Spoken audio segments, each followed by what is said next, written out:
आपको स्क्रीन पे नजर आ रहा है चैप्टर? Yes ma'am. ओके। तो अभी जो है हम चैप्टर 3 स्टार्ट करने जा रहे हैं, ह्यूमन डेवलपमेंट। तो ये हम ऑलरेडी जो है फर्स्ट बुक में पढ़ भी चुके हैं। मैक्सिमम जो है इसका डेफिनेशन क्या होता है, जो ह्यूमन डेवलपमेंट का कॉन्सेप्ट है वो किस तरह से आया है, किसने इसको जो है डेवलप किया था। जो आपने महबूबुल हक का नाम पढ़ा था, एंड साउथ एशियन इकोनॉमिस्ट जो थे दूसरे आपके अमर्त्य सेन। तो इन लोगों ने मिलकर किस तरह से जो ह्यूमन डेवलपमेंट के कॉन्सेप्ट को दिया, उसको एनलार्ज किया, इसके बारे में आपने पढ़ा था। देन वर्ल्ड में जो है यूनाइटेड नेशन डेवलपमेंट प्रोग्राम जो है वो वर्ल्ड में रैंकिंग जो है देती है लोगों को ह्यूमन डेवलपमेंट को लेकर। अ, इंडिया में जो है ये काम जो है हम डिफरेंट स्टेट्स को भी रैंकिंग प्रोवाइड करते हैं। तो इंडिया में भी ये काम जो है किया जाता है बाय द गवर्नमेंट। तो उसके बारे में हम लोग पढ़ेंगे। तो ऑलरेडी जो है ये सब चीज़ें, आप ये जो फर्स्ट 2 पेजेस है आप इसको खुद जो है रीड करेंगे कि मतलब इसमें क्या है। इसमें बेसिकली जो है थोड़ा सा इसको वेग तरीके से जो है एक्सप्लेन किया गया है, तो आप इसको थोड़ा सा खुद देख लीजिएगा। बाकी जो मेन चीज़ें हैं वो मैं आपको इसमें बताने जा रही हूँ। 2 पेजेस आप खुद रीड करेंगे इसको। अब ह्यूमन डेवलपमेंट इंडिया, ये जो टॉपिक है इस पे हम लोग आते हैं, ह्यूमन डेवलपमेंट इन इंडिया। इसको अब हम बहुत ध्यान से पढ़ेंगे। India with a population of over 1.09 billion is rank 127 among 172 countries of the world. मतलब जो इंडिया का रैंक है वो 127 है 172 में से। ये इस बुक के अकॉर्डिंग, अगर किसी में लेटेस्ट कोई डेटा हो तो आप मुझे जरा व्हाट्सएप ग्रुप पे इन्फॉर्म कर दीजिएगा कि इंडिया की रैंकिंग अभी कुछ चेंज हुई है या नहीं। तो ये जो है 2005 के जो है डेटा के अकॉर्डिंग है। In terms of human development index with composite HDI value of 0.602, मतलब इंडिया को जो टोटल वैल्यू मिली है, जो आपको पता है ना कि 0 to 1 के स्केल पे मेजर किया जाता है, वो है 0.602। तो इंडिया जो है वो एक मीडियम जो है उस पे है। जो high H D I index group होता है, मीडियम होता है और लो होता है, तो मीडियम पे है इंडिया। देन आप एक ये जो टेबल देख रहे हैं आप इसमें देख सकते हैं कि जो है नॉर्वे, नॉर्वे जो है सबसे हाईएस्ट नंबर पे है, फर्स्ट प्लेस इसने अचीव किया in terms of human development index. आपके मैप में भी आता है, पता नहीं इस बार सिलेबस में है या नहीं, लेकिन ये काफी इंपॉर्टेंट है, आपके एमसीक्यू में भी आ सकता है। और इंडिया आप देख सकते हैं आपका 127 रैंक पे, जैसे बताया गया मीडियम जो लेवल होता है उस पे है। और आप ये देख सकते हैं कि इंडिया से जो छोटे देश हैं वो इंडिया से ऊपर है, और उनको जो है अच्छा जो है they have scored better than India in the HDI जो है वैल्यूज में। लाइक थाईलैंड इंडिया से काफी छोटा देश है, बट इंडिया से इसको ज्यादा नंबर मिले, 0.778। श्रीलंका 0.75, ईरान, इंडोनेशिया, इजिप्ट, ये सारे ही देश हैं जो है इंडिया से छोटे हैं। इनकी इकोनॉमी इंडिया से काफी स्मॉल है, बट जो है ये इंडिया से इसमें आगे हैं ह्यूमन डेवलपमेंट इंडेक्स में, है ना। तो आप ये सोचिए कि इकोनॉमी कितनी बड़ी है, इससे फर्क नहीं पड़ता है एक देश कितना इनकम अर्न कर रहा है, इससे फर्क नहीं पड़ता है ह्यूमन डेवलपमेंट इंडेक्स में। लेकिन ह्यूमन डेवलपमेंट इंडेक्स में जो 3 क्राइटेरियाज हमने पढ़े थे पहले ही, जैसे कि पहला इकोनॉमिक होता है, एक सोशल होता है, एक आपका सोशल मीन्स की आप एजुकेशन हो गया। एक आपका इकोनॉमिक में मैंने बताया था जो है आपका संसाधन तक पहुंच, कि एक इंडिविजुअल कितना अर्न कर रहा है और क्या वो उसको रिसोर्सेज जो है अवेलेबल हो रहे हैं या नहीं हो रहे हैं। ये पहला क्राइटेरिया होता है। एंड देन ये डोर क्लोज करना दूसरा क्राइटेरिया है कि जो आपके लोगों तक, लोगों जो आपके फूड है या जो भी रिसोर्सेज है वहां तक क्या हर सिटीजन की जो है पहुंच है या नहीं है। तो ये पहला क्राइटेरिया है। दूसरा जो था आपका ये आपका था ह्यूमन सॉरी हेल्थ, कि मतलब आपके देश में कितने जो व्यक्ति हैं वो कितने मतलब स्वस्थ हैं, और कितने जो है मतलब उनकी जो हेल्थ है वो बेहतर है, लाइफ एक्सपेक्टेंसी क्या है। तो इससे जो है मेजर किया जाता है। एंड जो लास्ट है आपका वो होता है आपका लिटरेसी रेट पर, कि लोग जो है कितने लिटरेट हैं, कितने पढ़े लिखे हैं। ठीक है। तो ये जो 3 क्राइटेरियाज आपने फर्स्ट बुक में भी पढ़ा था उसी को जो है हम इसमें एक्सप्लेन करेंगे। अब पहले इसमें दिया low scores in HDI is a matter of serious concern but some reservations have been expressed. इसमें ये कहा जा रहा है कि जिन देशों को लो स्कोर मिला है एचडीआई में, ये मतलब प्रॉब्लमेटिक सिचुएशन तो है, लेकिन हम डिफरेंट कंट्रीज जो हैं उनको हम एक जैसे जो है मेजर नहीं कर सकते। ठीक है। अब जैसे हम अमेरिका है या इंग्लैंड है या यूरोपियन कंट्रीज हैं, उनको हम इक्वली हमने रैंकिंग तो दे दी उनको, लेकिन हम उससे उन्हें चाहे कि हम इंडिया के लेवल पे या पाकिस्तान है या वो देश जिनको फ्रीडम बाद में मिली है उनके साथ इक्विवेलेंट हम मेजर करें, तो ये जो है बहुत सही नहीं होगा, क्योंकि हमारे हिस्टोरिकल फैक्टर्स हैं। आप जानते हो कि मैक्सिमम जो देश हैं स्पेशली एशिया के एंड अफ्रीका के, वो मतलब उन पे कॉलोनाइजेशन हो चुका था, वो किसी के अंडर में थे। तो वहां पे ऑब्वियस सी बात है कि डेवलपमेंट नहीं हो पाया। ठीक है ना। जैसे आपकी दिया historical factors like colonisation, imperialism and new imperialism.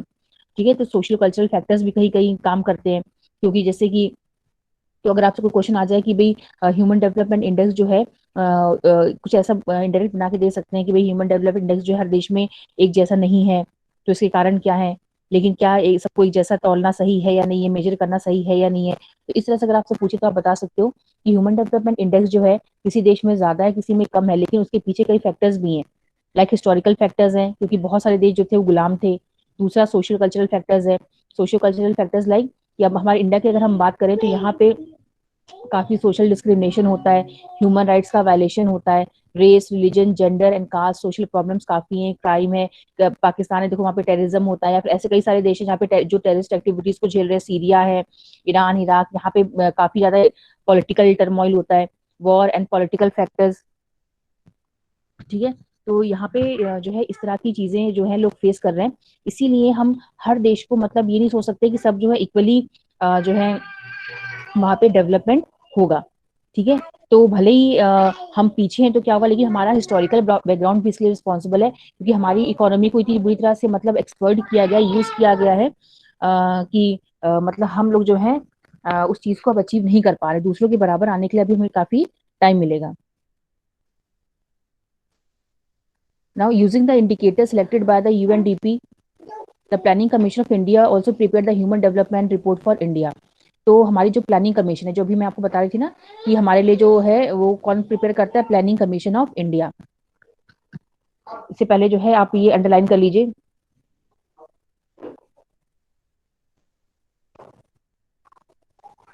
ये देखिए, इनको आप अंडरलाइन कर लीजिएगा। हिस्टोरिकल फैक्टर्स, ये ये पूरा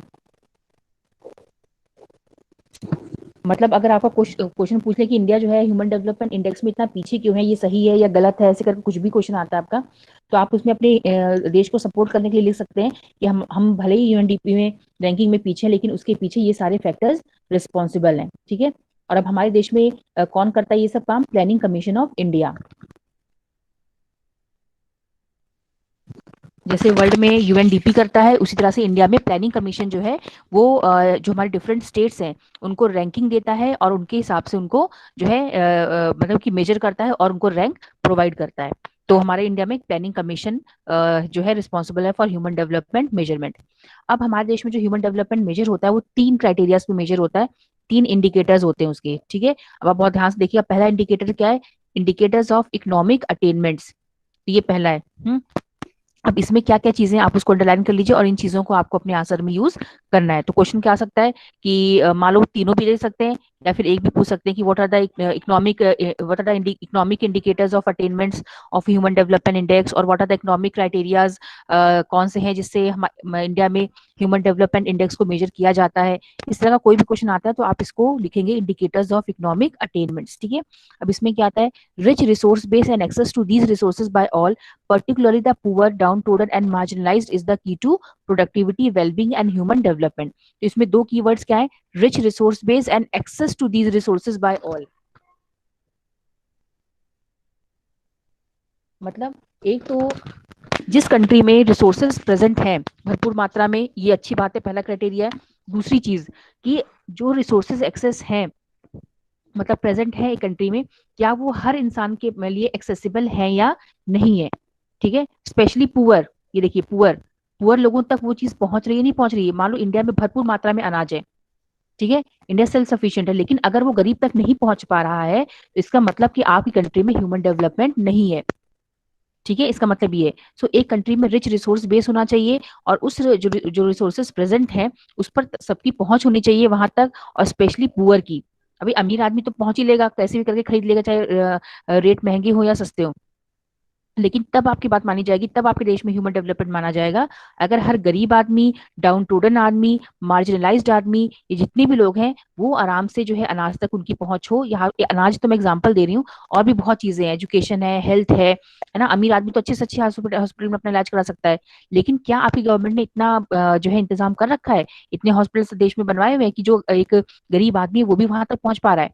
है ना। ये वैसे तो ये हेल्थ का पार्ट है, लेकिन मैंने जैसे एग्जांपल में इसमें बताया, वो हेल्थ वाला आपको इसमें लिखना नहीं है। लेकिन जैसे मैंने आपको बताया कि जो भी रिसोर्सेज हैं, चाहे वो वाटर रिसोर्स हो, चाहे फूड रिसोर्स हो, चाहे आपका लैंड रिसोर्स हो, कोई भी रिसोर्स हो, ठीक है, उन रिसोर्सेज तक क्या जो है हमारे गवर्नमेंट जो हमारे लोग हैं, specially poor, downtrodden and marginal people, क्या उनकी वहां तक पहुंच है या नहीं है। तो अगर है, तब आपके देश में ह्यूमन डेवलपमेंट है, और अगर नहीं है तो आपके देश में इकोनॉमिकली ह्यूमन डेवलपमेंट आप अचीव नहीं कर सकते। तो इंडिया अगर मीडियम मीडियम लेवल पे है, तो इसका मतलब क्या है कि हमारे देश में रिसोर्स शायद में भी प्रेजेंट है, बट लोगों तक उसकी एक्सेस प्रॉपर तरीके से नहीं है। अभी भी लोग बहुत भुखमरी से या माल न्यूट्रिशन से मारे जाते हैं, शायद इसीलिए हमारे देश में जो हमारे ह्यूमन डेवलपमेंट अच्छी रैंकिंग नहीं मिली है। ठीक है। नेक्स्ट है gross national product and its per capita availability are taken as measure to assess the resource base. अब हमने कहा कि रिच रिसोर्स बेस होना चाहिए एंड एक्सेस होना चाहिए, लेकिन ये तो सिर्फ बोलने वाली बात है। हम इसको मेजर कैसे करेंगे? तो हम मेजर कैसे करते हैं? ग्रॉस नेशनल प्रोडक्ट से। ठीक है, आपने जो इकोनॉमिक्स में शायद पढ़ा होगा कि ग्रॉस नेशनल प्रोडक्ट क्या होता है, कि एक कंट्री की जो इनकम होती है एक देश में, ठीक है, चाहे वो इंटरनल इनकम हो या बाहर से इनकम हो, तो उसको हम प्लस करके क्या कहते हैं? Gross national product. ठीक है। और क्या उस इनकम का फायदा हर लोगों तक हो रहा है? पूरे इंडिया में जितने लोग हैं, क्या उन तक उसका फायदा पहुंच रहा है, नहीं पहुंच रहा है? तो ये कैलकुलेट किया जाता है। तो GNP को आप अच्छे से अंडरलाइन कर लीजिएगा, इसको आपको यूज करना है। And its per capita availability, ये इसको मेजर करते हैं, और तब हम बताते हैं कि इकोनॉमिक अटेनमेंट हो रहा है या नहीं हो रहा है। For India it is estimated that GDP was rupees 3200,000 crore, and accordingly per capita income was rupees 2813 at current prices. मतलब कि इसकी सिंपल सी बात यह है कि क्या आपके देश में लोगों की आय इतनी है कि वो जो आपके एक बेसिक जो उनकी जरूरत होती है, नीड्स एंड रिक्वायरमेंट्स होती है, क्या वो उसे पूरी कर पा रहे हैं या नहीं कर पा रहे हैं? ठीक है। तो ये वैसे पुराने डेटा है, लेकिन आप इनको थोड़ा सा GDP GNP ये सब आप करके अपने आंसर में यूज कर सकते हो। ठीक है। But prevalence of poverty deprivation, तो आपने अभी ऊपर डेटा देखा कि इंडिया का जो GDP का परफॉर्मेंस है वो तो अच्छा है। ठीक है, मतलब हमें इनकम तो बहुत अच्छी हो रही है, चाहे वो ग्रॉस डोमेस्टिक GDP या GNP का फॉर्मूला क्या, वो क्या होता है? The national income of a country which is obtained by country from income from ये domestic within the domestic territory and income from abroad in a given accounting year. ठीक है, तो इनकम जो हमें बाहर से हो रही है और अंदर से हो रही है, उसको एक साल में उसको हम कहते हैं, उसको हम GNP कहते हैं, ग्रॉस नेशनल प्रोडक्ट। ठीक है। तो ये चीज होती है। बट फिर भी अगर आप देखेंगे हमारे देश में अच्छा है, हम लोग सब आप इंटरनेशनली आप सुनेंगे तो India is a growing economy, बहुत तेजी से बढ़ रहा है। लेकिन रियलिटी में क्या है हमारे देश में? Prevalence of poverty, deprivation, mall nutrition, illiteracy, various types of prejudices. Prejudices मतलब क्या होते हैं? भेदभाव। And above all social distributive injustices and large scale regional disparities. मतलब रीजनल डिस्पैरिटीज मतलब क्या होता है कि हमारे कई राज्य तो काफी एडवांस और कई राज्य बहुत ही पिछड़े हुए हैं। ठीक है। तो इस ये जो चीजें हैं हमारे देश में है, इसी की वजह से है जो है हमारा सारा जो इकोनॉमिक वो है उसको मतलब काफी नीचे चला जाता है। और अगर आपका देश कितने ही पैसे कमा रहा है, लेकिन अगर आपके लोगों तक खाना नहीं पहुंच रहा है, मतलब उनकी इनकम सही नहीं है, और वो मतलब अपनी बेसिक जरूरतें भी पूरी नहीं कर पा रहे हैं, तो आपकी ये सारी इनकम बेकार है। इकोनॉमिकली तो आप ग्रो कर जाओगे बाहर से, लेकिन ह्यूमन डेवलपमेंट वहां जो है उसमें आप पिछड़े ही रह जाओगे। ठीक है। तो इनकम अर्न करना अलग चीज होता है, लेकिन वो इनकम जो है क्या सही लोगों तक पहुंच रही है ना? ये जो है सबसे इंपॉर्टेंट जो एक एक्सपेक्ट है। और अगर ये पूरा हो रहा है, अब जैसे नॉर्वे है, ये सारे देश जो है हमसे छोटे हैं। श्रीलंका की इकोनॉमी हमसे बहुत छोटी है, ईरान की इकोनॉमी हमसे बहुत छोटी है, बट वो हमसे आगे है। म्यांमार, ऐसा क्यों है? क्योंकि वहां पे जो भी इनकम हो रही है वो वहां के लोगों तक पहुंच रही है, उसका फायदा सब तक पहुंच रहा है ना, इसलिए उनको HDI में हमसे ज्यादा नंबर मिले हुए हैं। Now there are few developed states, अभी आप ये सब अंडरलाइन कर लीजिएगा कि मतलब इतना जो है हमारा GDP सब ग्रो कर रहा है, बट ये सारी दिक्कतें अभी भी हमारे देश में है, जिसकी वजह से हमें जो है बहुत अच्छे नंबर नहीं मिल पा रहे हैं। Then there are few developed states like Maharashtra, Punjab, Haryana, Gujarat and Delhi that have per capita income more than ₹4,000। तो आप देखिए कि ये हमारे कुछ राज्य हैं 4-5 जहाँ पे पर कैपिटा इनकम 4,000 है। ठीक है, per year. And there are large number of poorer states like UP, Bihar, Orissa, Madhya Pradesh, Assam, Jammu and Kashmir, जहां पे पर कैपिटा इनकम जो है 2,000 से भी कम है।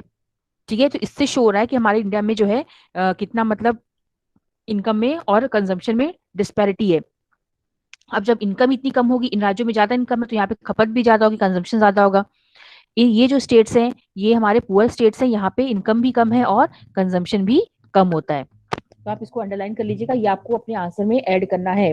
ये पर कैपिटा इनकम जो है काफी अच्छा एक पॉइंट है आपका, तो इसको आपको अपने आंसर्स में ऐड करना है।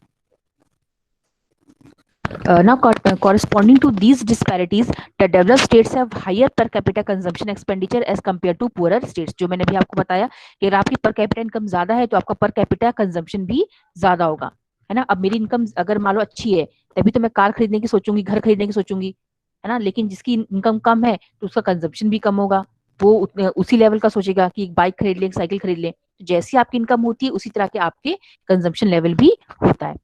It was estimated to be more than rupees 690 per capita per month in states like Punjab, Haryana, Kerala, Maharashtra, Gujarat, and below rupees 520 per capita for months in states like Uttar Pradesh, Bihar, Odisha and Madhya Pradesh. ये जो 69, 690 और 520 दिया हुआ है ये एक individual का दिया हुआ है कि हर दिन एक आदमी इतना खर्च कर सकता है अपने ऊपर, करता है मतलब। These variations are indicative of some other seated economic problems like poverty, unemployment and underemployment. इससे पता चलता है कि हमारे कुछ राज्य ही सिर्फ एडवांस हैं, बाकी जो हमारे राज्य हैं वो काफी पिछड़े हुए हैं और यहाँ पे गरीबी है, बेरोजगारी है और अंडर एम्प्लॉयमेंट जैसी प्रॉब्लम ये फेस कर रहे हैं। ठीक है, अगर हम आपसे कोई पूछे कि भाई नंबर 1 रैंक पे कौन है हमारा राज्य, तो वो मालूम होना चाहिए आपको कौन सा है, केरल। तो सबसे जो हाईएस्ट रैंकिंग मिली है वो केरल को मिली है आप की उसमें एचडीआई इंडेक्स में। और जो सबसे ये तो खैर अभी गरीबी वाला जो है पॉवर्टी का टेबल है, तो उसमें भी आप देख सकते हो कि इंडिया को जो सबसे जो गरीब स्टेट है, percentage of population below poverty line. Poverty line का आपने नाम सुना होगा। पॉवर्टी लाइन एक ऐसी इमेजिनरी लाइन होती है जो हर देश की गवर्नमेंट एक मतलब उसे बनाती है। ये इमेजिनरी लाइन है कि अगर आप इस रेखा के नीचे आप इनकम अर्न करते हैं तो आप गरीब हैं, और अगर आप उस रेखा के ऊपर इनकम अर्न करते हैं तो आप मतलब ठीक ठाक कंडीशन में। ठीक है, तो ये जस्ट एक इमेजिनरी के लिए बनाया गया है। सपोज मान लो ये सही तो नहीं है लेकिन मैं जस्ट एग्जांपल में बता रही हूँ आपको कि सपोज हमारी सरकार ने कहा कि अगर हमारे देश में अगर एक आदमी जो है मान लो 2000 रुपीज पर मंथ कमा रहा है, मतलब हमने गरीबी रेखा कितनी सेट कर दी, 3000 रुपीज। तो अगर कोई इंडिविजुअल जो है एक मंथ में 3000 रुपीज से कम कमा रहा है तो वो उसका मतलब वो गरीब है। और अगर 3000 से अगर आप 4000 कमा रहे हो, 5000 कमा रहे हो, तब आपको गरीबी रेखा के नीचे नहीं रखा जाएगा। ठीक है, लेकिन हम गरीबी रेखा सिर्फ इतना आसान नहीं होता इसको इसको बोलना। अब मैंने 3000 बोला, ये तो जस्ट ऐसे ही मैंने बोला है, लेकिन ये जो मेजर किया जाता है इसको काफी चीजों को लेके मेजर किया जाता है। जो आप सामान खरीदते हो उनके प्राइसेस को कैलकुलेट किया जाता है, वैल्यूज को कैलकुलेट किया जाता है।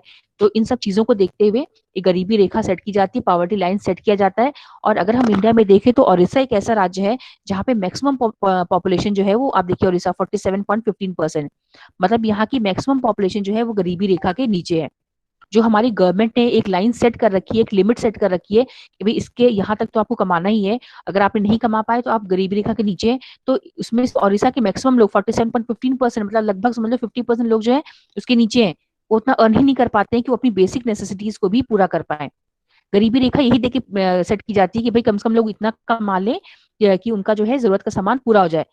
ठीक है, हम उन्हें लग्जरी आइटम्स में नहीं कैलकुलेट करते हैं, इसमें सिर्फ खाना पीना हो गया, बेसिक आइटम जो होते हैं उन्हीं के प्राइसेस को लेके कैलकुलेट किया जाता है ना। फ्रिज, टीवी, कार ये सब नहीं ऐड किया जाता है, लेकिन लोग इतना भी नहीं इंडिया में कमाते हैं, स्पेशली इन ओडिशा। तो आपको ये पता होना चाहिए कि ओडिशा में आप ये अपने आंसर में आप यूज कर सकते हो कि ओडिशा में जो है 47% लोग जो है वो गरीबी रेखा के नीचे है ना। तो इस तरह से आपको अपना आंसर लिखना पड़ेगा। और and Bihar have recorded more than 40% of their population living below poverty line. The states of MP, Sikkim, Assam, Tripura, Arunachal Pradesh, Meghalaya, Nagaland have more than 30% of their population below poverty line. तो ये कुछ ऐसे राज्य जो mediocre है, मतलब यहाँ पे भी 30% अच्छी खासी जनसंख्या है। पावर्टी होता क्या, poverty is a state of deprivation. Deprivation मतलब कि जब आपको कोई चीज नहीं मिल पाती है ना।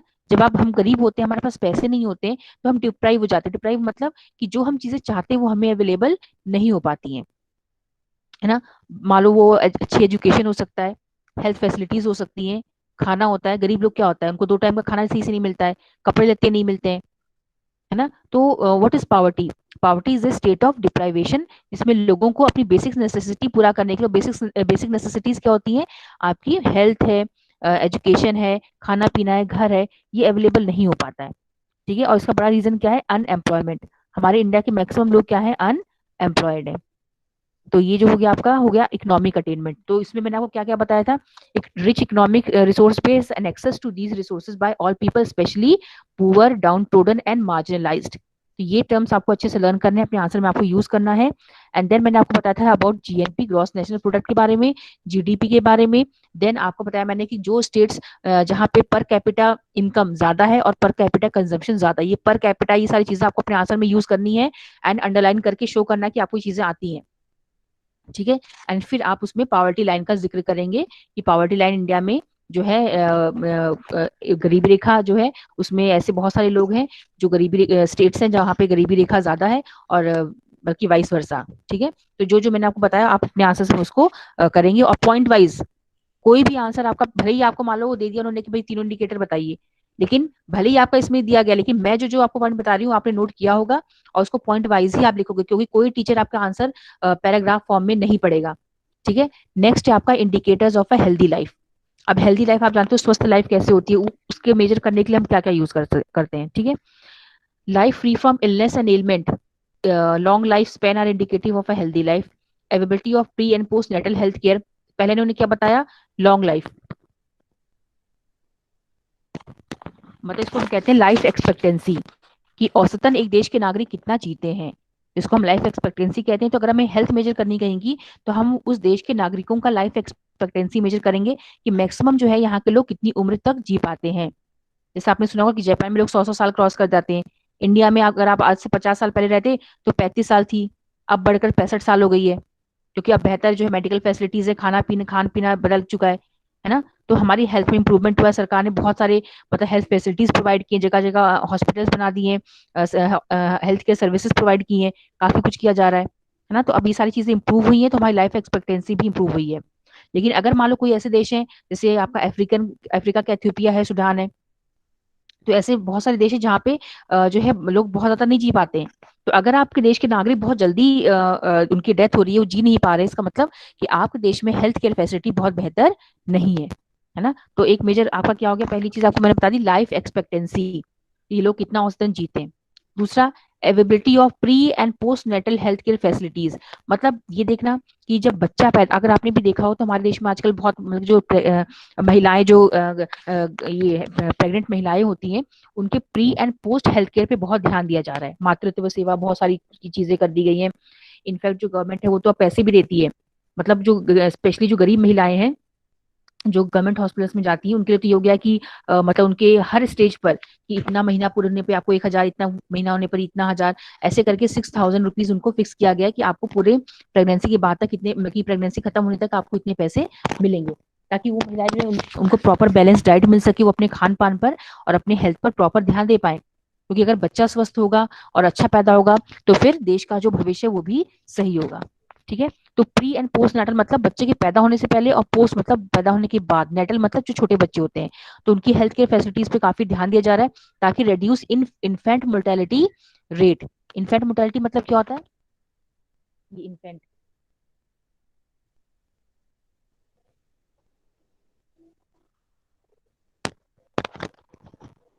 Infant mortality, infant mortality rate का मतलब क्या होता है कि इन्फेंट मतलब कि वो बच्चे जो 1 साल से कम एज के होते हैं। ठीक है। तो हमारे देश में अगर हेल्थ जो है, कई देश ऐसे होते हैं जहाँ पे बच्चे 1 साल तक जो है वो रीच नहीं कर पाते, उससे पहले ही मर जाते हैं। मतलब इंडिया में 33 से 40% बच्चे जो थे आज से बहुत साल पहले जो है वो मतलब 1 साल की उम्र को क्रॉस ही नहीं कर पाते थे, 1 साल से पहले ही उनकी डेथ हो जाती थी, क्योंकि प्रॉपर हेल्थ केयर फैसिलिटीज नहीं थी, माँ को अच्छा खाना नहीं मिला, बच्चा कमजोर पैदा हुआ, वो ज्यादा सर्वाइव नहीं कर पाता था। ठीक है। तो इसीलिए पैदा होने से पहले और पैदा होने के बाद तक पूरा ध्यान जो है प्रेग्नेंट लेडीज पर दिया जाता है। ठीक है। Then then death among mothers, है ना, जो मदर्स होती है कभी कभी उनकी भी डेथ हो जाती है अगर उनको सही जो है हेल्थ केयर फैसिलिटी ना मिले। Old age health care, adequate nutrition and safety individual are some important measures of a healthy and reasonably long life. तो मतलब ये सारी चीजें जो है उनको मेजर की जाती है किसी भी कंट्री की, कि भाई वहाँ के जो वृद्ध लोग हैं उनकी हेल्थ कैसी है, उनके लिए क्या प्रोविजन लिया गया है, मदर्स जो है उनका क्या क्या मतलब जो है, यंग मदर्स हैं जो डिलीवरी कर रही है उनकी डेथ तो नहीं हो जा रही है, तो इन सारी चीजों पर ध्यान दिया जाता है। ठीक है। और ये लाइफ एक्सपेक्टेंसी का देखो, ये पूरा एक एग्जाम्पल दिया गया है, ये देखो, आप ये पूरा एग्जाम्पल इसमें नोट कर सकते हो। तो इसमें दिया हुआ है कि डेथ रेट जो है, इन्फेंट मोर्टेलिटी रेट, वो कम हो चुका है। ठीक है, ये क्या है, 148 पर नहीं क्या लिखा हुआ है, जो भी है। देखिए, पहले इन्फेंट मोर्टेलिटी रेट जो था वो काफी ज्यादा था, लेकिन वो अब काफी कम हो गया है। उसी तरह से लाइफ एक्सपेक्टेंसी जो थी पहले 37 ईयर्स थी, जो है अब वो 65 ईयर्स तक बढ़ चुकी है। तो इस तरह से आप देख सकते हो कि मतलब किस तरह से हेल्थ में काफी मतलब बदलाव आए हैं। देन सेक्स रेशियो भी इसका एक पार्ट हो गया। आप देखिए इंडिया में जो है कुछ राज्य, आप इसमें सेक्स रेशियो भी आपको ऐड करना पड़ेगा कि इंडिया, तो आप जो हेल्थ लिखेंगे, तो हेल्थ में पहले तो आप जो मैंने ऊपर की जो लाइनें आपको टिक मार्क कराई वो आप लिखेंगे पॉइंट वाइज। ठीक है, ये सब पहले आपका अगर लाइफ एक्सपेक्टेंसी जो है वो आएगा, देन आपका उसमें आप एग्जांपल दोगे लाइफ एक्सपेक्टेंसी पहले कितनी थी, आपका कितनी कम हो गई है। देन फिर आप उसमें लिखोगे इन्फेंट मोर्टेलिटी रेट कितना पहले ज्यादा था अब कम हो गया है, और क्यों हुआ है, क्या फैसिलिटी सरकार ने प्रोवाइड की है उसके बारे में आप लिखोगे। और फिर आप सेक्स रेशियो को मेंशन करोगे कि सेक्स रेशियो पहले बहुत ज्यादा था अब कम हो चुका है। जैसे केरल केरल जो है सेक्स रेशियो में सबसे आगे है, और जो हरियाणा है वो सबसे पीछे है। ठीक है, तो ये चीजें आप उसमें ऐड करोगे। देखिए, ये मैं बता दे रही हूँ आपको सेक्स रेशियो वाला जो है। एंड लास्ट है आपका indicators of social empowerment. Development is freedom, freedom from hunger, poverty, servitude, bondage. Freedom का मतलब क्या होता है, कि आप किसी के भी अंदर में नहीं हो, चाहे वो मतलब किसी भी दबाव में नहीं हो, चाहे वो गरीबी का दबाव हो, चाहे किसी और का चीज का दबाव हो, उसके अंडर में आप नहीं हो। और इन सब चीजों से आपको अगर निजात पानी, तो सबसे इंपॉर्टेंट क्या होता है, एजुकेशन। ठीक है, अगर आपको पॉवर्टी रिमूव करनी है किसी भी देश से, तो आपको सबसे इंपॉर्टेंट कदम कहाँ उठाना पड़ेगा, लोगों की एजुकेशन में। अगर लोग पढ़ लिख जाएंगे तो काफी हद तक उनकी समस्याएं कम हो सकती हैं। ठीक है, अब उसी तरह से आपको इस सब इसमें लिखना पड़ेगा कि जो है लिटरेसी रेट जो है हमारे देश में पहले काफी कम था, लेकिन अब सरकार ने जो बहुत सारी योजनाएं चलाई है जिसकी वजह से हमारी जो लिटरेसी रेट है वो काफी बढ़ चुका है। अब मेल लिटरेसी अलग है, फीमेल लिटरेसी अलग है। मेल लिटरेसी पहले जो है काफी की फीमेल्स की तुलना में मेल लिटरेसी ज्यादा थी और फीमेल लिटरेसी कम थी। लेकिन अब अगर आप देखेंगे तो फीमेल लिटरेसी भी काफी तेजी से इंक्रीज हुई है, और अब जो है जितने पुरुष पढ़े लिखे हैं, उतने ही संख्या में महिलाएं भी पढ़ी लिखी आपको भारत में मिलेंगी और अच्छे रोजगार में है। एंड देन फिर आप कुछ एग्जांपल देंगे, जैसे केरल जो है, केरल में 100 बहुत ज्यादा अच्छा साक्षरता दर है, हाईएस्ट नंबर 1 प्लेस पर है केरल। और मिजोरम भी काफी अच्छे रैंक पर है। और कुछ ऐसे स्टेट्स के नाम लिखने पड़ेंगे जहाँ पे आपका कम है, जैसे बिहार हो गया, और ये सब आपके जो राज्य यहाँ पे, यूपी हो गया, तो यहाँ पे थोड़ा सा साक्षरता दर कम है, लेकिन बिहार में सबसे लिटरेसी रेट कम है पूरे भारत में। ठीक है, तो ये इनमें से कुछ शॉर्ट, वैसे तो लिटरेसी में इतना ही सब है, और कुछ एग्जांपल्स आप उसमें मेंशन कर देंगे। और एक और चीज में मेंशन करेंगे, ड्रॉप आउट रेट्स। ठीक है, इसमें मैंने दिया है कि नहीं दिया है, लेकिन ड्रॉप आउट रेट्स होता है कि कई बार होता है कि बच्चे जो है एनरोलमेंट तो करा लेते हैं स्कूल में, लेकिन उसके बाद कुछ टाइम बाद स्कूल छोड़कर चले जाते हैं, स्पेशली जो लड़कियां होती है 5वीं क्लास के बाद वो पढ़ाई करती नहीं आगे, है ना। तो ये सब चीजें आप उसमें मेंशन करोगे। तो इस तरह से आपने इसमें पढ़ लिया है कि मतलब जो है लिटरेसी, 3 चीजें, इकोनॉमिक अटेनमेंट, हेल्थ का था, और सोशल अटेनमेंट। सोशल अटेनमेंट में आपको दिखाना पड़ेगा कि फ्रीडम, ये लोग कैसे एम्पावर्ड होते हैं, फ्रीडम उनको मिलती है, और उसका सशक्तिकरण कैसे होता है, और उसका बेस्ट तरीका क्या है, एजुकेशन, लिटरेसी रेट। तो लिटरेसी रेट जो मेजर करके आपको उस देश की जो है ह्यूमन डेवलपमेंट के बारे में पता चल सकता है। ठीक है, तो आपने पहला इकोनॉमिक अटेनमेंट पढ़ा, रिसोर्सेज तक पहुंच, इसको मेजर किया जाता है, कैलकुलेट किया जाता है कि भाई हर राज्य को क्या लोग वहाँ पे लोगों तक पहुंचे चीजों की। फिर आपका जो हेल्थ का मेजर किया जाता है, एंड फिर एजुकेशन का मेजर किया जाता है। तो इस तरह से आप इसको कर लेंगे। तो ये जो थी जो इम्पोर्टेंट चीजें मैंने आपको एक्सप्लेन कर दिया है। तो इतना ही है बेसिकली आपका, बाकी जो एक ये पेज बचा, इतना मेरी नजर से तो इतना बहुत वो नहीं है, लेकिन आप बस एक जैसे इसकी रीडिंग कर लीजिएगा। तो ये जो 3 टॉपिक्स हैं तो कम उसको तो बहुत अच्छे से आपको करना है, economic, social and health indicators. ठीक है, तो आप इतना जो है अच्छे से इसको करेंगे और पॉइंट बना के लिखेंगे, जैसे मैंने आपको पॉइंट पॉइंट बताया, और एग्जांपल और फैक्चुअल आंसर आपको लिखना है कि आप एग्जांपल दिस एंड दिस करके, कि for example in 1951 the health life expectancy was 37 years but it has increase to 65 years in this and this year. तो इस तरह से करके आपको अपने आंसर्स में फैक्ट भी जो है इंक्लूड करने हैं। ठीक है, तो और कोई वेग आंसर आपका नहीं चलेगा, तो जितना मैंने आपको टिक मार्क करा है उसको आप अच्छे से लर्न करेंगे। अभी अगर आपको कोई प्रॉब्लम है तो आप पूछ सकते हैं।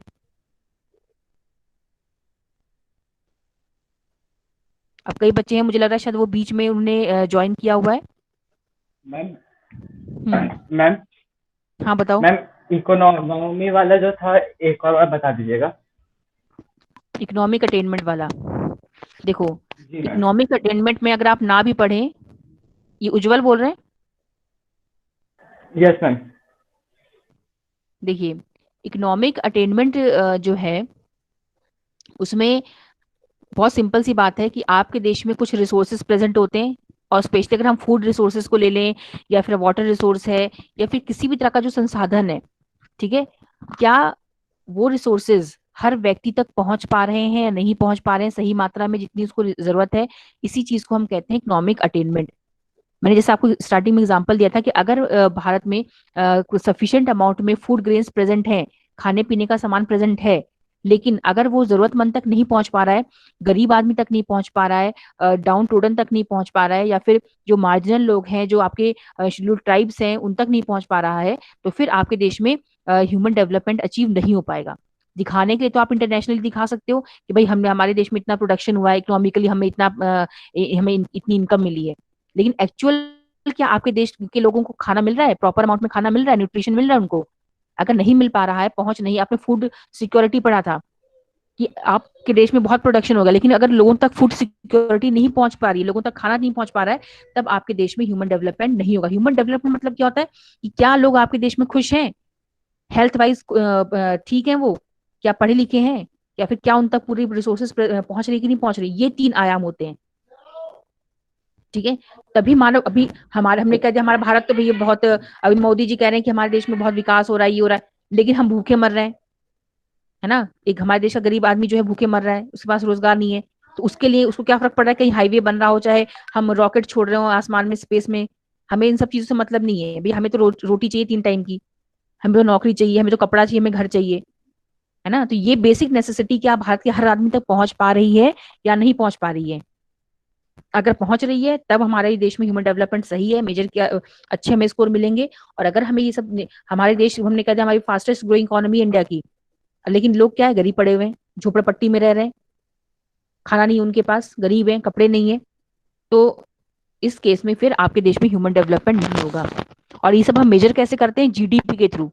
जीडीपी है, जीएनपी है, कि भाई हमारे देश में कितनी इनकम हो रही है और उस इनकम का कितना हिस्सा जो है लोगों के ऊपर खर्च हो रहा है, ठीक है।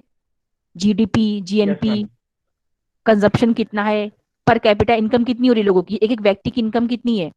और और जैसी इनकम होगी, अगर हम 3,000 कमा रहे तो भाई हमारी हमारी जरूरत 3,000 में कहाँ पूरी होगी? अगर एक आदमी 1 करोड़ कमा रहा है तो वो तो भाई सब कुछ खरीद सकता है। अगर हम तो एक पर कैपिटा इनकम देखी जाती है, कि हम हाई लेवल का नहीं देखेंगे, हम एवरेज देखेंगे कि एवरेज भारतीय आदमी कितना कमाता है, और उस इनकम में क्या उनको मतलब खाने पीने का सामान है, या फिर जो भी कपड़े हैं, लगते हैं, घर खरीद पा रहा है नहीं खरीद पा रहा है। तो ये सारी चीजें हम मेजर करते हैं, बेसिक चीजें, लग्जरी नहीं। अब हम चाहे कि हम कार भी खरीद लें, कार नहीं है तो हम गरीब थोड़ी ना हो जाएंगे, या फिर हमारे पास बाइक नहीं तो हम गरीब नहीं होंगे।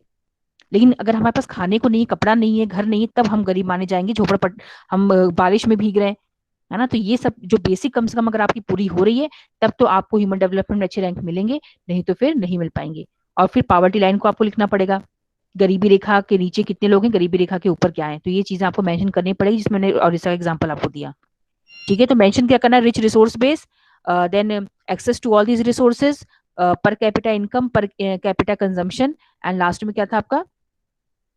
गरीबी रेखा, पॉवर्टी लाइन। ये आपको इकोनॉमिक में वो करना है, ठीक है। अभी आपकी नेक्स्ट क्लास होगी ना? Yes ma'am. ठीक है, तो और कुछ पूछना हो तो बाद में पूछना, मुझे लगता है कि शायद लेट हो रहा होगा आप लोगों को।